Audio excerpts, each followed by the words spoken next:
Must know what is coning.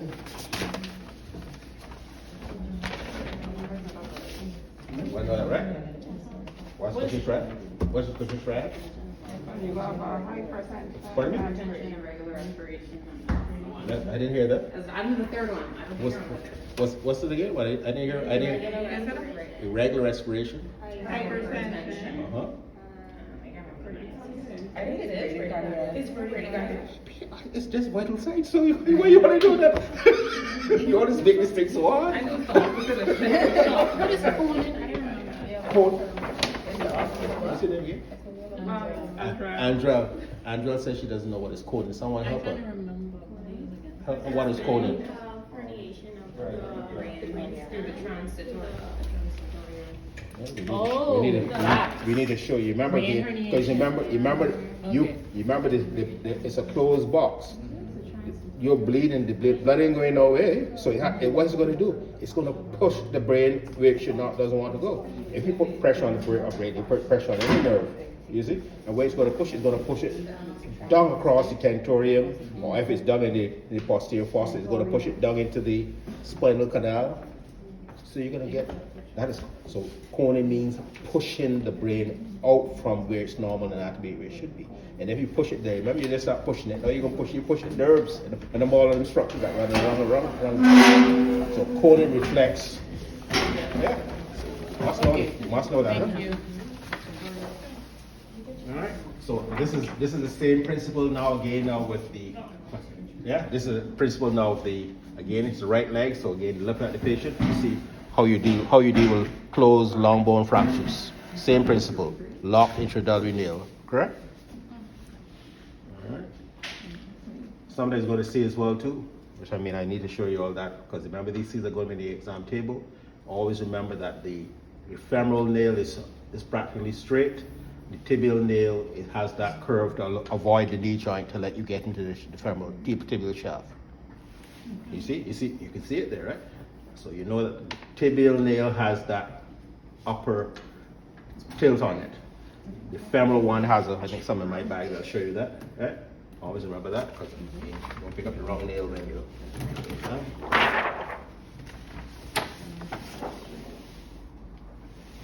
All right. Okay.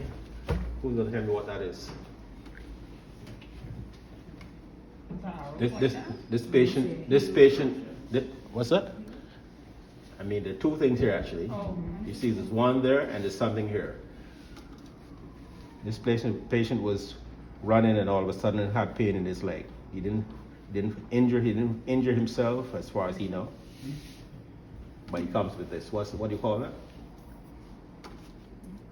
When you see an injury in a bone, when you see an injury in a bone and the patient hasn't had trauma, a car hit him or somebody kicked him in his leg, but he has a fracture.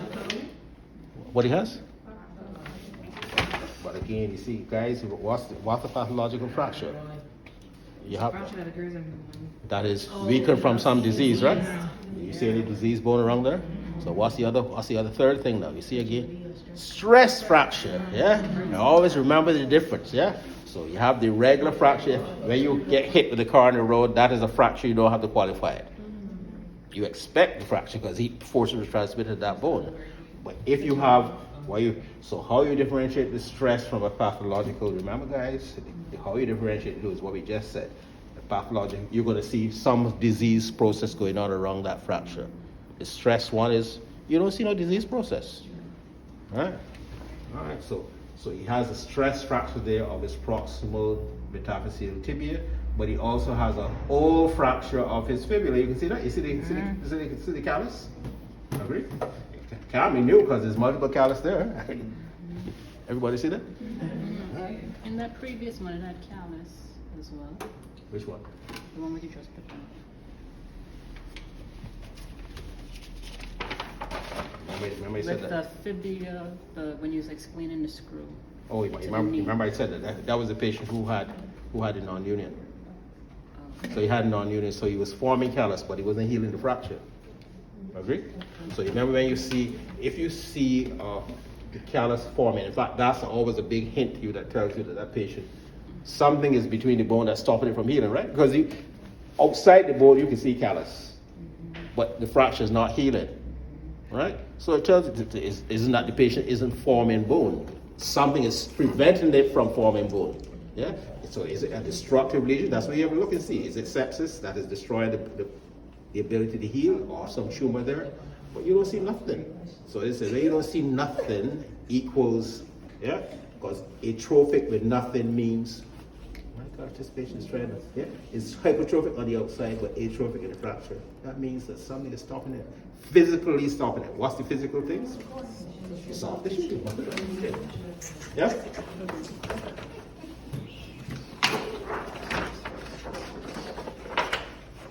Remember I said, when you see hypertrophic one as well too, always think about if it's a pseudoarthrosis or just a total hypertrophic fracture. You remember again, one is pain-free and one is painful.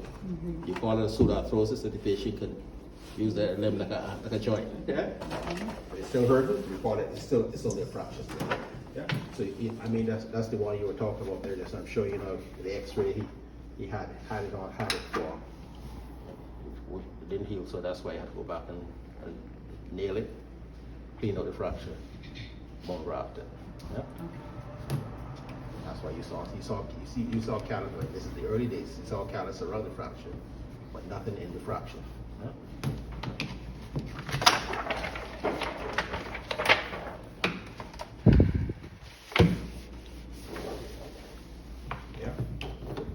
That one shows you it. See, so what we were talking about this morning with angulation and tilt.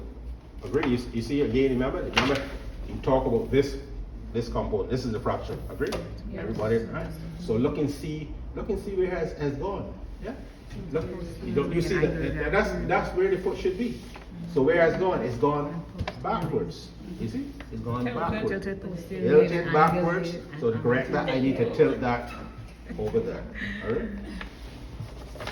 But this is a closed mid-shaft fracture. The tibia and fibula, you know how to treat that now. I mean, I would have to tell you that now, how to do that, right? Straightforward. So this is a posterior tilt? Posterior tilt, agree? Because again, you see the angle is going anterior, so remember? Yeah? But as I said, think about it. I just said that's where the fracture is. To correct that, you need to bring this foot obviously down first and then push it forward, right? So it's best to use the word tilt. So it's tilted backwards, and it's tilted anteriorly. Okay?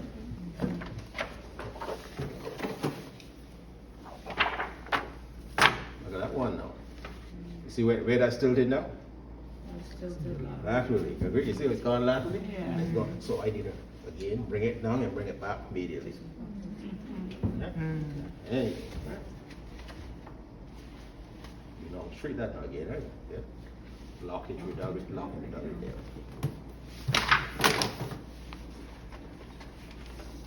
I'll show you one that's open. That's just the same one. That's the lateral one. So you see, it's not only it didn't only have a lateral tilt. It also had it had anterior tilt as well. You see that? Yeah. Okay. So here, that's why you need the two views too, because it's not a three-dimensional thing. So you need the two views. Always remember that. Same thing.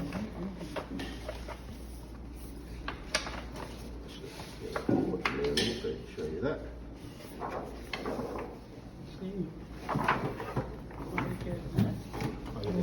How you describe that one now? Well, you agree that's comminuted? Yeah? Well, just of the tibia. So remember again now, if you were given this x-ray again, remember, always talk with the distal fragment, because I remember if it's a postgrad question or not, but they always give you this type of thing to find if you still follow the principles. So again, remember, you don't talk about the comminuted bits. You talk about the distal fragment. Remember I said you don't change your rules. So this is the bit you talk about if you're going to talk about what displacement the fractures had. But then you obviously you're going to say it's comminution, right? It's comminuted and the fracture shows. Tell me what that shows. You see? That's the principle. Don't change that. You know what you do with this. So you see, this is a situation of what you might have to do before you put the nail in. Just a slide. Use your circlage wires again. You see that to make your tube nice and clean where you can get your nailing properly. Then you do finish. Yes, I mean, I can't teach you on everything. I got to teach you some of the things, but I hope you grasp some enough to pass, right? That's all you need. I will tell you if you all listen to half what I tell you, you're gonna pass here. But, you know, if you were listening to me.